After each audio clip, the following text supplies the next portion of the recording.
한 가지죠. 병원에 가도 몸이 낫지 않으니 이것은 귀신 들린 거기 때문에 귀신을 좀 쫓아달라. 그 목적을 가지고 교회에 나오신 분이 있어요. 그래서 얼마 후에 교인들과 함께 신방을 갔습니다. 가기 전에 교인들끼리 모여서 따로 또 이렇게 기도를 하고 굉장히 긴장한 상태로 가서 세게 아주 기도를 해드렸어요. 그리고 얼마 지나서 소식이 들려왔는데 병원에 입원하셨다는 소식이 들려왔어요. 그 검사 결과가 최종 내장기관에 어떤 염증이 발견되어서 기존에는 몰랐는데 뒤늦게 이제 발견되어서 병원에 입원하셔서 이렇게 또 잘 치료를 하시고 회복되셨다는 이야기를 들었습니다. 자신은 귀신 들렸다고 생각했는데 귀신 들린 게 아니었어요. 몸에 이상이 있었던 거죠. 우리가 이렇게 헷갈릴 수 있다. 우리 주위에 또 어떤 분들이 있냐면 귀신이 눈에 보인다고 하는 분들 주위에 안 계십니까? 분위기가 좀 으슥한 데 가면 여기 귀신이 있네? 귀신의 수를 막 이렇게 세신 분들도 봤어요. 여기 귀신이 내 눈에 보인다 하는 분들. 한마디로 자신의 눈에만 보이는 귀신을 쫓는 그런 사역을 하시는 분들이 있습니다. 그분들을 뭐라고 할 수는 없어요. 그런데 중요한 것은 오늘 본문 말씀과 연관해서 오늘 말씀이 우리에게 전하고자 하는 메시지가 군대의 귀신 이야기가 우리도 그런 귀신을 쫓는 능력을 키워서 예수님처럼 그 축기 능력을 길러서 귀신을 쫓는 일을 다 같이 할 수 있어야 된다. 이런 이야기가 하는 거예요. 특히 단임사관 같은 사람에게는 그런 능력을 요구하시는 분들이 없지 않아 있습니다. 하지만 더 중요한 게 있다는 거죠. 지금 내 옆에 보이는 그 귀신보다 더 중요한 게 있어요. 우리가 살아가는 이 시대에 정치, 경제, 사회적으로 악한 영들이 있다는 겁니다. 우리가 잘 보지 못하는 귀신이 있다는 거예요. 그것은 보다 더 근본적인 귀신이죠. 생명을 차단하는, 생명을 죽이는 그런 악한 영의 모습을 우리가 먼저 볼 수 있어야 된다는 말씀이죠. 귀신이 하는 일은 생명을 파괴하는 일이라는 말씀을 드립니다. 이것이 바로 인간의 죄 때문에 발생하는 것이라고 할 수 있습니다. 우리 주위에 여러분 어떤 것들이 생명을 파괴시키는 일들이고 어떤 것들이 죄를 짓게 하는 것인지는 여러분 너무나 잘 알고 계시죠. 그것을 일일이 다 말씀드릴 필요가 있겠습니까? 죄송한 말씀입니다만 그렇다면 과연 귀신 들린 자가 누구냐? 귀신 들린 자가 우리가 보기에 그러한 분들만 과연 귀신 들린 자냐 하는 질문을 해볼 수 있습니다. 그래서 오늘 이야기는 다음과 같은 두 가지 질문에 대한 답을 찾아보는 과정입니다. 첫 번째는 귀신이란 무엇인가? 귀신 들렸다는 게 무엇인가라는 것을 바로 아는 것이죠. 두 번째는 예수님에게 귀신을 쫓는 능력, 축기 능력이라고 하죠. 그것이 있는데 과연 오늘날에도 여전히 예수를 통해서 귀신을 쫓을 수 있느냐? 그리고 그런 것은 구체적으로 어떤 것이냐를 말씀을 통해서 알아보도록 하겠습니다. 자, 먼저 26절에서 33절까지 군대의 귀신 들린 자에 대한 말씀을 제가 쉬운 성경을 통해서 이야기형식으로 한번 들려드리겠습니다. 본문을 다시 눈으로 이렇게 한번 읽어보시면 좋겠어요. 예수님과 제자들은 갈릴리 마을 건너편. 갈릴리는 이스라엘의 거의 북쪽이죠. 이방인들과의 그런 교류가 있었던 곳이죠. 그 건너편에 거라사라는 지역이 있었습니다. 마태복음에는 가다라고 다른 지명을 쓰기도 했는데요. 그 사람들의 마을에 예수님, 이방인의 마을에 예수님이 들렸습니다. 예수님께서 배에서 내리시자마자 그 마을에 소위 귀신 들린 사람이 예수님께 가장 먼저 다가왔습니다. 그는 오랫동안 아무 옷도 입지 않은 채 집에서도 살지 않고 어디에서 살았나요? 무덤에서 살았습니다. 그가 예수님을 보고 소리를 지르면서 예수님 발 앞에 엎드려서 이렇게 큰 소리로 외쳤습니다. 가장 높으신 하나님의 아들이여, 당신이 저와 무슨 상관이 있습니까? 제발 저를 괴롭히지 마십시오. 이 말은 예수님께서 더러운 영에게 그 사람에게서 떠나라고 명령하셨기 때문이죠. 더러운 귀신이 그 사람을 쇠사슬과 쇠고랑으로 묶어서 감시했습니다. 그러나 그는 그 쇠사슬마저 끊고 귀신이 이끄는 대로 광야로 뛰쳐나가기로 했습니다. 예수님께서 그에게 이렇게 물으셨죠. 내 이름이 무엇이냐? 그러자 군대 귀신, 헬라어 원어로 레기온입니다. 이렇게 대답했습니다. 이는 많은 귀신이 그에게 들어갔기 때문이었습니다. 귀신들은 예수님께서 자신들을 지옥으로 쫓아내지 말라고 간청했습니다. 마침 그때 언덕에서 많은 돼지떼가 풀을 먹고 있었는데 귀신들은 예수님께 자기들을 그 돼지떼에게 들어가게 해달라고 간청해서 예수님께서 허락하시자 귀신들은 그 귀신 들린 자에게 나와서 돼지 속으로 들어간 것이죠. 마치 영화 속의 한 장면 같지 않습니까? 만화 영화에 이런 장면이 나오잖아요. 순간 그 돼지들은 비탈을 내리다가 호수로 들어가서 모두 다 몰살하고 말았습니다. 자, 굉장히 뭐라고 할까요? 귀신 들린 이야기, 귀신 들린 사람의 이야기가 우리 주일학생들이 아주 좋아하는 그런 이야기 형식으로 성경에 잘 나와 있죠. 귀신이면 귀신이지 군대 귀신이란 무엇을 말하는 겁니까? 군대라는 말은 헬라어 원어로 레기온이라는 말을 번역한 것으로 한 개 군단 병력을 말하는 것이죠. 군단은 사람보다 더 큰 조직이라서 6,000명에서 6,000명 이상으로 이루어진 아주 많은 사람들이 당시 로마 군대가 완전 무장을 한 상태의 그런 군대를 말하는 것이죠. 막강한 힘을 가진 조직이었습니다. 이 군대는 한 지역을 완전히 지배할 수 있는 강력한 군사력이 있었던 것입니다. 예수님께서 이들의 이름을 먼저 물어보신 이유는 제자들에게 마귀와의 영적인 전쟁이 얼마나 힘든 것인가를 보여주기 위해서였다는 것이죠. 마귀, 악한 영, 사단과의 싸움, 영적 전쟁이란 6,000명 이상의 완전 무장한 로마 군대와 싸우는 그런 것이라는 정말 힘든 걸 아닙니까? 영적 전쟁이 이렇게 힘든 거라는 것을 예수님께서 제자들에게 그리고 오늘 우리에게 말씀해주고 계시는 거죠.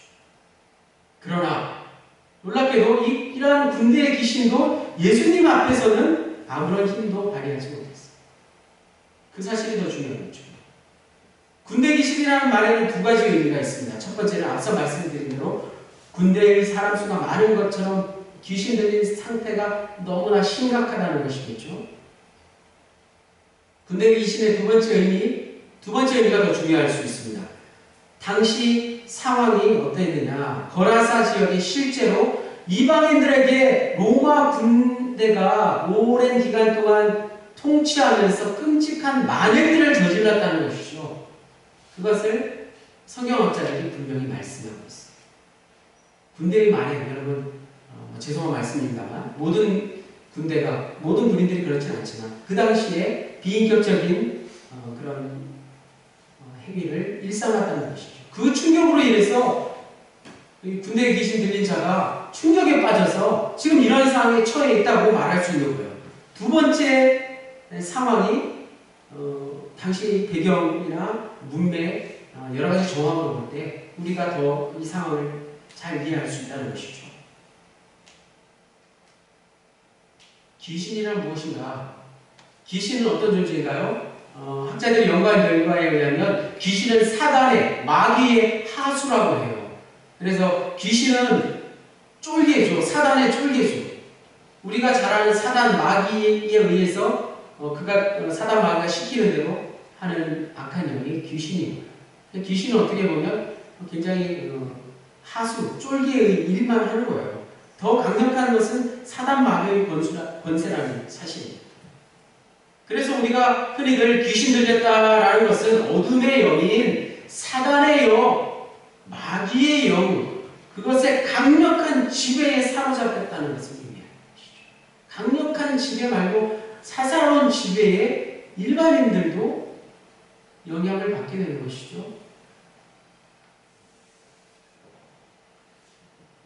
반대로 예수 믿는 우리들은 어떤 영에 사로잡혀 살아가고 있습니까? 성령에 사로잡혀 살아가고 있는 존재입니다. 진리의 영, 생명의 영, 바로 성령에 의해서 우리는 이 악한 영들의 그런 노림수에 빠져들지 않고 그래도 이렇게 예배를 드리면서 제정신으로 살아갈 수 있다는 사실. 어떻게 보면 결국 우리가 사는 이 세상에는 두 가지 영에 사로잡혀 사는 사람들로 이루어집니다. 첫 번째가 바로 예수 믿는 사람들, 성령에 사로잡혀 살아가는 사람들입니다. 저와 여러분이 다 모두가 성령에 사로잡혀 살아가는 사람들이죠. 반대로 악령에 사로잡혀 살아가는 이들이 있습니다. 아주 극단적인 악한 영에 사로잡혀 살아가는 사람들의 모습을 여러분 잘 아십니다. 또 어떻게 보면 그 중간에 성령에 사로잡혀 살다가 잠시 또 악령에 사로잡혀 살다가 둘 사이를 왔다 갔다 하며 사는 사람들이 전부라는 말씀이죠. 죄송한 말씀입니다만 안타깝게도 오늘 우리가 살아가는 이 세상은 잠시만 한눈을 팔면 또는 한 곳에 너무 집착하게 되면 그 즉시 악한 영이 우리를 지배하게 된다는 사실이죠. 그런 점에서 물질, 돈, 이것이야말로 가장 강력한 우상이자 악한 영의 모습 아니겠습니까? 세상 사람들이 가장 두려워하는 것은 죽음 못지않게 두려워하는 것이 바로 이것이죠. 물질, 돈에 사로잡히게 되는 것 말입니다. 경제적으로 손해보는 것 여러분 가장 두려워하지 않으십니까? 내 돈이 조금이라도 이렇게 손해를 보는 것. 내가 경제적으로, 물질적으로 정당한 이유에 의해서가 아니라 손해를 보게 된다면 고소, 고발하고 난리가 나잖아요. 바로 그런 것이 물질과 함께하는 악한 영에 사로잡혀 있기 때문이라는 말씀이죠. 오늘 본문에 나오는 귀신들 역시 그러한 것으로 생각해 볼 수 있어요.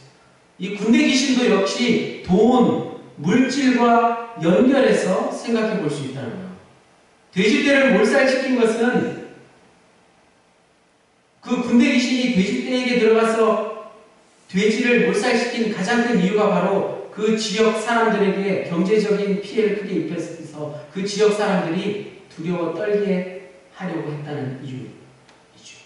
그래서 예수님이 성령의 사역을 할 수 없도록 그 지역을 떠나게 만들었다는 사실. 마찬가지 오늘 우리 예수 믿는 사람들이 교회를 다니다가 경제적으로 손해를 보거나 어려운 일을 당할 때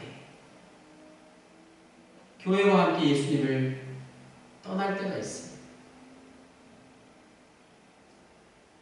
그러한 자들은 예수님을 믿으면 경제적으로 이익을 보고 어려운 일이 해결될 것이라고 생각했던 사람들일 수 있죠. 이런 사람들은 예수님을 믿은 게 아니라 결국 예수님을 자기 이익을 위한 우상 중의 하나로 여겼다는 것이죠. 알곡과 쭉정이가 바람에 의해서 완전하게 갈리듯이 참 신자와 거짓 신자 역시 바로 여기서 갈라진다는 사실이에요. 참신자는 예수님을 통해서 얻게 되는 놀라운 은혜에 감격해서 예수님을 위해서 어떤 희생도 감수할 수 있게 되는 것이죠. 그러나 거짓 신자는 예수님을 통해서 자기 이익만 추구하다가 그것이 뜻대로 되지 않으면 언제든지 예수님을 버릴 수 있게 된다는 말씀입니다. 자, 이러한 놀라운 사실을 우리가 깨닫게 되는 것 무엇입니까? 결국 신자에게 경험되는 여러분의 경제적인 어려움도 바로 참 신자와 거짓 신자를 구분할 수 있는, 내가 참 신자로서의 정체성을 증명해 볼 수 있는 좋은 계기가 될 수 있다는 것이죠. 경제적인 어려움을 당했을 때 여러분, 내가 어느 편에 설 것인지 오늘 말씀을 통해서 다시 한번 생각해 볼 수 있기 바랍니다. 34절에서 39절까지 마을 사람들에 대한 이야기가 좀 길게 추가되어 있습니다. 쉬운 성경에 이렇게 전하고 있는데요. 돼지를 치던 사람들이 일어난 일을 보고 도망쳐 이 사실을 성과 마을 사람들에게 전했습니다. 사람들이 일어난 일을 보려고 예수님께 다가갔습니다. 그리고 귀신이 나간 사람이 옷을 입고 제정신으로 예수님 발 앞에 있는 것을 보았습니다. 그들은 두려운 생각이 들었습니다. 놀라운 말이죠. 고맙고 감사한 마음이 드는 게 아니라 두려운 생각이 들었다고 전하고 있습니다. 이 일을 목격한 사람들이 귀신 들린 사람이 어떻게 온전하게 되었는지를 사람들에게, 동네 사람들에게 말해주었습니다. 거라사와 그 주변에 사는 모든 사람들이 예수님께서 자기들로부터 떠나줄 것을 간청했습니다. 예수님, 이 마을을 떠나주십시오. 이렇게 요청했습니다. 이는 그들이 무서움에 사로잡혔기 때문이었습니다. 이는 그들이 두려움에 사로잡혔기 때문이라고 오늘 성경은 분명히 말씀하고 있습니다. 그래서 예수님께서 배를 타고 그 마을을 떠나셨습니다. 귀신이 나간 사람이 예수님을 따를 수 있게 해달라고 예수님께 간청했습니다. 그러나 예수님께서 그를 돌려보내시며 하신 말씀, 집으로 돌아가서 하나님께서 너에게 하신 일에 대해서 사람들에게 말해라. 사람들에게 말해라. 그래서 그는 모든 마을을 다니며 예수님께서 자기에게 얼마나 큰 일을 행하셨는지에 대해서 전했습니다. 이런 이야기. 자, 오늘 본문 누가복음 8장 26절에서 39절까지는 마가복음 5장 1절에서 20절까지의 말씀을 기초로 하죠. 마가복음이 먼저 쓰여졌으니까 마가복음 5장에서 어떻게 보면 가져온 이야기라고 할 수 있어요. 더 요약을 해놨어요. 29절에서 39절이니까 13절 전체의 분량이니까 7절 정도가 더 짧다는 거예요. 누가복음 말씀이. 원래는 마가복음 말씀이 짧은데 누가복음 말씀이 오히려 더 짧습니다. 무슨 말이냐? 누가복음 기자는 마가복음에서 중요하지 않은 부분을 과감하게 생략했다는 거죠. 예를 들어서 마가복음 5장 5절에는 이런 말이 있어요. 밤낮 무덤 사이에서나 산에서나 늘 소리를 지르며 돌로 자기의 몸을 해치고 있었더라. 자기의 몸을 해치고 있었더라. 이런 이야기는 오늘 누가복음에 생략되어 있습니다. 자해한 이야기는 누가복음에 생략되어 있습니다. 또 마가복음 5장 13절 허락하신데 더러운 귀신들이 나와서 돼지에게로 들어가매 거의 2,000마리 되는 때가 2,000마리라는 돼지의 수를 구체적으로 밝혔습니다. 바다로 향해서 비탈로들에 따라 바다에서 물살을 마가복음과 가장 큰 차이는 바로 오늘 누가복음 본문이 34절에서 39절에 해당하는 부분의 무언가 메시지를 우리에게 전하고 있다는 것이죠. 즉 동네 사람들과 고침받은 사람에 대한 반응에 대한 설명을 길게 말하고 있죠. 마가복음은 전체 내용은 길지만 그 반응에 대한 언급은 20절, 마가복음 5장 20절 단 한 절밖에 없습니다. 자, 누가복음 말씀에서 동네 사람들과 고친 사람의 반응을 길게, 더 길게 우리에게 전하고 있는 이유를 우리가 알아야 된다는 말씀입니다. 그것이 오늘 말씀에서 가장 중요한 부분이 될 수 있어요. 자, 오늘 본문에 나오는 군대에 귀신 들린 사람의 이야기는 이 사람이 예수님을 믿고 구원을 받아서 복음을 전하게 되었다는 것으로 끝이 아니라는 말씀입니다. 우리는 후반부에 소개되고 있는 동네 사람들의 반응에 더 주목할 수 있어야 돼요. 어찌 보면 동네의 골칫거리 군대 귀신 들린 자를 예수님께서 해결시켜 주셨으니까 앞서 말씀드린 대로 당연히 그 귀신 나간 사람뿐만 아니라 동네 사람들 모두가 예수님께 와서 감사해야 되지 않았을까요? 그 가족들 역시 그렇잖아요. 그런데 가족들의 이야기가 전혀 나오지 않습니다. 오히려 동네 사람들이 기뻐하기는커녕 두려워했다는 거죠. 두려워했습니다. 왜 그들이 두려워했을까요? 심지어 예수님께 우리 마을을 나가주세요, 떠나주세요, 예수님을 거의 쫓아냈다는 사실 생각해보지 않았습니다. 누가 과연 귀신 들린 사람인가 라는 것을 알아보자는 말씀. 동네 사람들이 왜 예수님을 쫓아냈을까요? 그들이 하나님의 아들 예수님을 경험했기 때문일까요? 단순히 예수님 때문에 돼지 농사를 망쳐버렸기 때문일까요? 둘 다 아닙니다. 동네 사람들이 예수님을 쫓아낸 이유는 예수님이 불편한 존재였다는 거죠. 그것이 가장 적당한 표현인 것이죠. 예수님으로 인해서 자신들의 질서가 무너진 것, 그것을 받아들이기가 힘들었다는 거죠.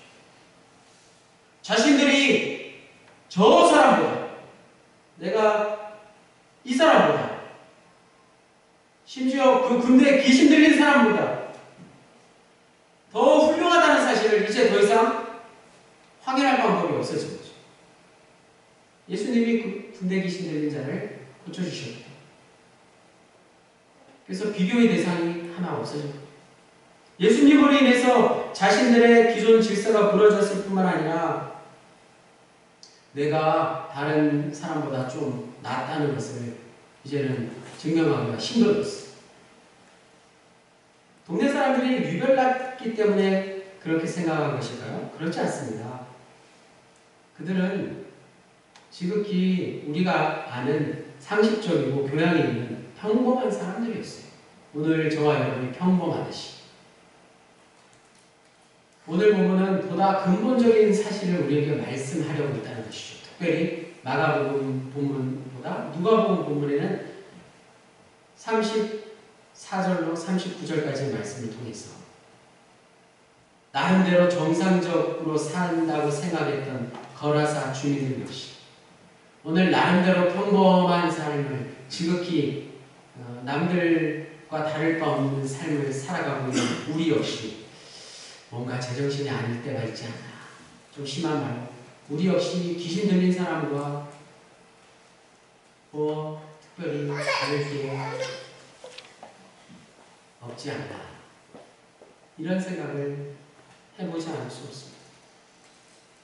스스로 귀신 들렸다는 사실을 알고 있는 군대에 귀신 들린 사람보다 동네 사람들은 나는 전혀 그렇지 않다고 생각하고 있었는데 그 사실이 훨씬 더 심각한 상황이었다. 어쩌면 저와 여러분의 이 시대를 살아가고 있는 모습일 수도 있습니다.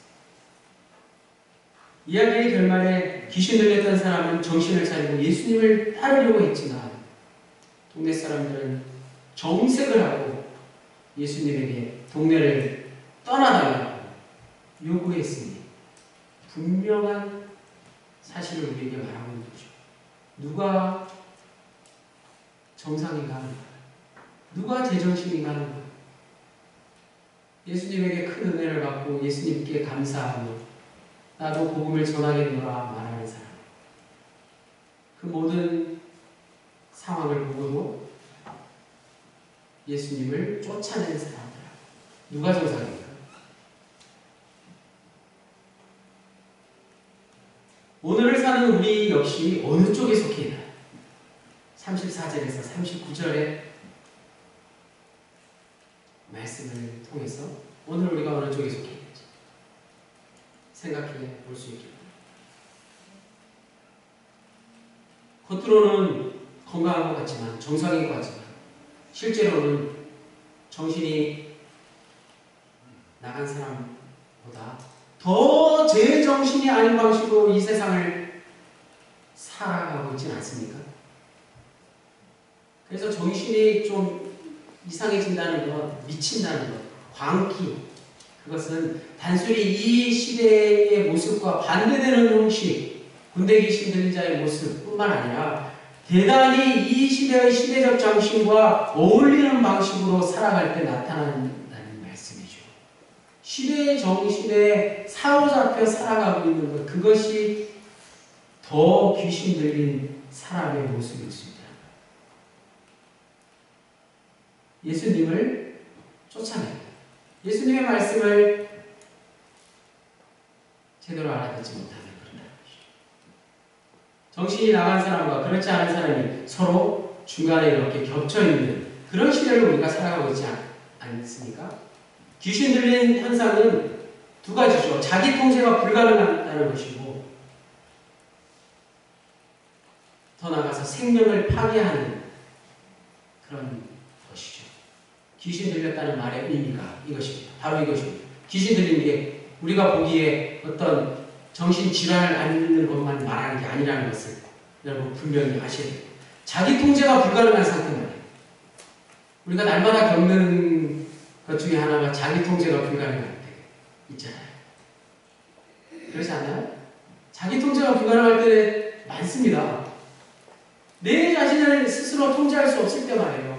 내 저거 진짜 안 하려고 했는데 안 한다고 다짐해놓고 그 일을 당연한 듯이 하고 있잖아요.